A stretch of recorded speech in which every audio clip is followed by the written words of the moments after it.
कि सबसे पहले बात याद रखें कि हमारी जो है स्टेट्स होती हैं मुख्तलिफ।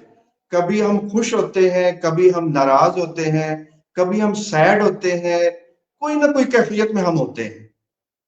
और ये कैफियत हमारी हमारी सोचों की वजह से आती है।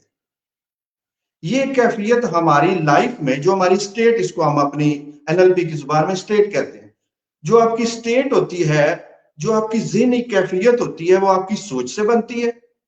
और आपकी ये ज़हनी सोच होती है, जो कैफियत होती है, ये आपकी लाइफ के रिजल्ट्स में बड़ी इंपॉर्टेंट है। जब आप गुस्से में होते हैं तो आपकी कम्युनिकेशन डिफरेंट होती है, आप लोगों से मुख्तलिफ अंदाज में बात करते हैं, आपको लाइफ के रिजल्ट डिफरेंट नजर आते हैं। इसी तरीके से जब आप खुश होते हैं, जब आप पीसफुल होते हैं, जब आप पुरसकून होते हैं, उस वक्त आपकी जो स्टेट है वो डिफरेंट होती है और उसका रिजल्ट आपको डिफरेंट आता है।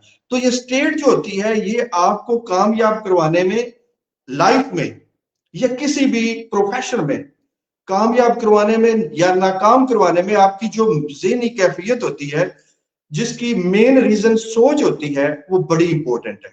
तो जब आप सोच को कंट्रोल कर लेते हैं तो आप अपनी स्टेट को कंट्रोल करते हैं। और स्टेट का कंट्रोल यानी अपनी ज़हनी कैफियत को अच्छे अंदाज में लेके चलना आपको एक अच्छा रवैया बनाने में आपकी हेल्प करता है, जो आपको आगे सक्सेस की तरफ ले जाता है।